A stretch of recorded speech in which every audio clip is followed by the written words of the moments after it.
Hey Crafty Planner friends, welcome back to my channel.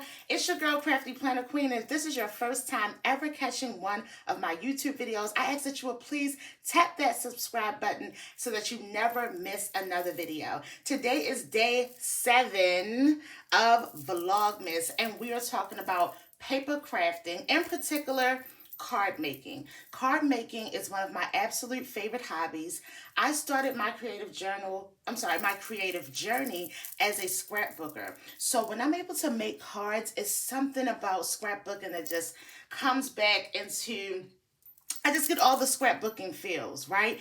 And I make cards just for fun. I have huge stacks of cards I've made over the years. But these particular cards I'm creating, very late getting them out, but they're going out for Christmas as Christmas cards to some of my creative friends that I've met in the community. So I kind of just wanted to go over paper crafting with you. And you guys know I always like to tie it into mental health because my motto is craft, plan, heal. So we're going to talk a little bit about paper crafting and how it can be such an anti-anxiety hobby. For me personally, as a mental health therapist, I believe anytime you create something with your hands, you are taking away and distracting from some of the negative things going on with your minds. Whether that's paper crafting, scrapbooking, decorative journaling, creative journaling, baking something, sewing something. I just believe in hobbies. I'm a hobby advocate, and paper crafting is a huge part of my hobby. So let's jump in. I'm going to tell you a little bit about this card collection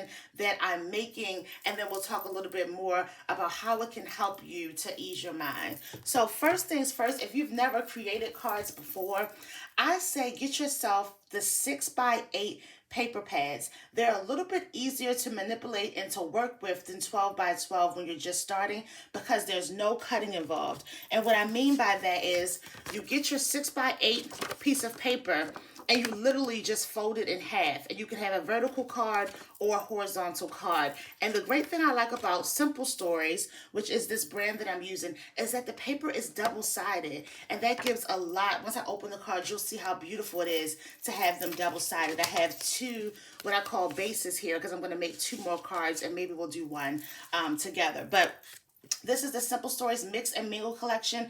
I got the paper pad, and I'll have to grab them. I also got the bits and pieces. Okay, let me grab my little stash over here.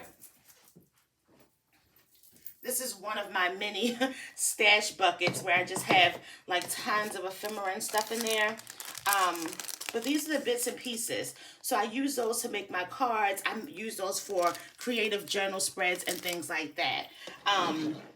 So like I said, the first step is I use a base, and usually in Simple Stories, you get these gorgeous like journal cards in there, and you can kind of do what you want with them. This one, you see, I cut it like a tag. The other one, I left regular. This one, I cut down short, okay? So let's take a look at this one, Season's Greetings, and I'll tell you a little bit about my method. So like I said, you get your 6x8 piece of paper, you fold it in half. Look at all that action on the inside. Then I just usually take some white cardstock, I trim it down with my paper trimmer, put some more embellishments in there, and then I have a place to write. And isn't that just a beautiful card? On the outside, I have used some foam pieces to get some dimension. And you can play around with it. I could have even popped this banner out, but I like to go back and forth with what will be flat and what will have dimension. And on this card, I kept everything flat except for the tree. So the tree has dimension, and that's the inside of that one. But you see how beautiful these cards are here? I used one base, which is the string lights, right? And here you can see I used the poinsettias and some plaid. Okay, so we have a little bit more going on there. And this particular one, I used the poinsettia paper.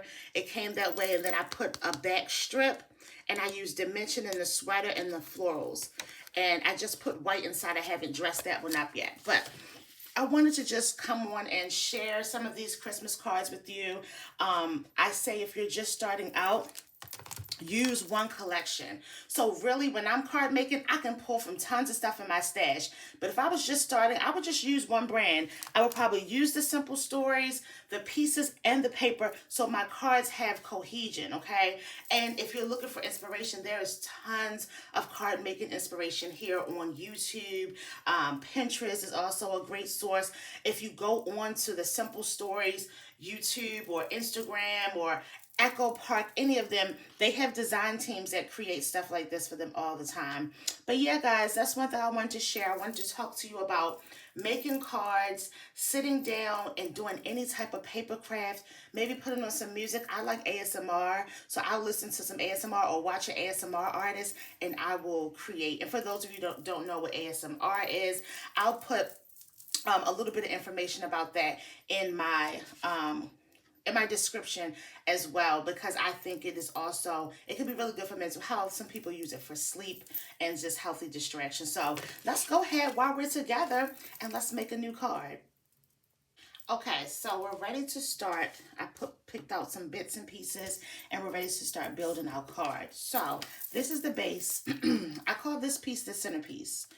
I could just have it there, but I feel like it needed some bye boom, you know. So I thought about putting a little border strip, not in the center, but kind of like off to the side, and then putting our card right now. What I'm doing now is called staging. I'm playing around with the cards, seeing what I want before I glue anything down. Remember, I have the foam tape, so I can pop these out and have some dimension. But I'm going to put some pieces in here just to see. I like this ornament, but I didn't know if I liked it over here or over here, because I don't want to interrupt the tree. And these are just a few pieces I thought would be nice to complement the back and what's going on in the front. I kind of like that, but then maybe I can have this here. And I don't know if I wanted the flower. I think maybe we'll do like a less is more type of thing with this one. Those two pieces, I think that's a pretty card. So now that I'm happy with the decisions, now I can start to glue it down. Everyone does different things. You can use adhesive because this paper is pretty lightweight. The heavier, you can use your hot glue, but I use hot glue for everything because it's just convenient. I just have it plugged up on the side. So I put my hot glue on there, and I want to off center it about right there. And this is also from the collection. I just took a strip of paper that I hadn't used yet in the other cards. And I always try to make them as a collection, but you can use similar patterns because it's not like they're going to the same house. So for right now, everything we're doing is flat, right? Everything is flat. Where the dimension comes in is our little embellishment pieces that we have.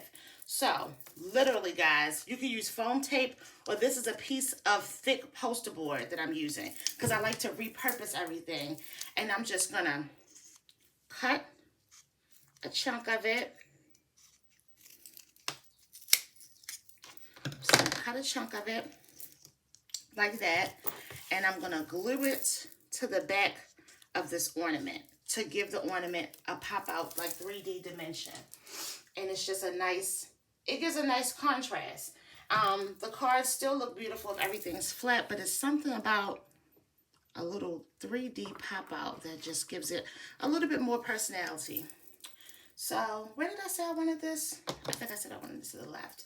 So going back to what I was saying about using paper crafting for anti-anxiety, usually it works well if you pair it with something else. Like you want to probably go in your happy place or your nook or wherever you can create, where maybe it's a little quiet, or if you do it at night, in the morning. I like to craft in the morning when it's really quiet. You can hear the cars going by because I have the window open. I have the window open, I have my music on, and you know, I kind of get in the zone. I'm just doing one more once over of these pieces to see if there was anything else that stood out. but I don't want to overdo it because I'm also going to have a little bit of action on the inside. And then I need a real small piece for my mug, because my mug is little. Some of these bits and pieces are really small. So like I said, putting on your meditation or some music and kind of drifting away in what you're creating, because if you're creating something beautiful, you're distracting yourself from whatever the non-light field thing is that's going on in your mind. So the worst thing when my clients come to me for therapy, I say you don't want to sit in those thoughts and ruminate too much, because rumination is hard. First of all, it's hard to break, but if you have positive distractions and you have hobbies, it really does alleviate some of that. I like this card. I know off camera I'll probably add something else because I feel like it's missing something. Do we think we need words? The word festive. That's kind of cute. Oh, that's kind of cute. I like it, but I don't know if it needs it. Y'all let me know in the comments what you think about, should we just leave it or should I just try to add that word in there? Or maybe it's another embellishment I'm looking for. It was something about the green poinsettia that wasn't all the way rocking for me. Oh, it's cute like that. Maybe if I kept it flat, peeking from behind the ornament. Maybe that's it. Okay, I'm gonna go for it because it complements well with the background paper. Hey, I'm gonna go for it. That's the thing about paper crafting and creating. There's really no right or wrong. It's whatever you feel. So I kind of just wanted to peek a little bit from behind. Okay, I'm liking that. I like that a lot. And then, because it's so busy inside with the stamps, we'll need to find just a simple piece, I think I have some over here, of white cardstock. And I'll trim that down and put it inside and write a message. See, I kind of have some of these already, and I'll trim that down. Okay, friends, so I'm really liking how it came out. It's really, really pretty. And then on the inside, I went ahead and trimmed down that white cardstock. And even though the stamps are already speaking for themselves, I do want to add just a couple embellishments to make it a really inviting card when the person opens it. So look at this gorgeous Christmas tree. I couldn't pass that up. And as far as inside, I usually keep things flat. If I go chunky or dimension on the outside, sometimes I don't like to do it inside the card because I still want their card to close comfortably. And then happy holidays at the top. And that's just that simple, guys. How you can build your cards using that 6x8 paper pad. Everything came from there except for the little embellishments. And now look how our little collection is coming together. It's really, really cute. And I probably will make one more to make a full, and usually I'll do like a wild card. Like the last one is probably going to be not have this similar red and green color palette. What I was thinking, I'll show you guys what I was thinking. I was thinking about doing the candy canes with this like pea green situation. This is just me brainstorming. Maybe something like that. Because the whole thing is about mix and mingle, so it's a lot of drinks and food and stuff. Maybe adding a little reindeer, some other things, but that will be later. I just wanted to kind of show you guys how I build my cards, how simple they can be. It doesn't have to take a lot of time, and your family and friends will love to get some of these beautiful cards in the mail. So thanks for hanging out with me for day 7 of Vlogmas.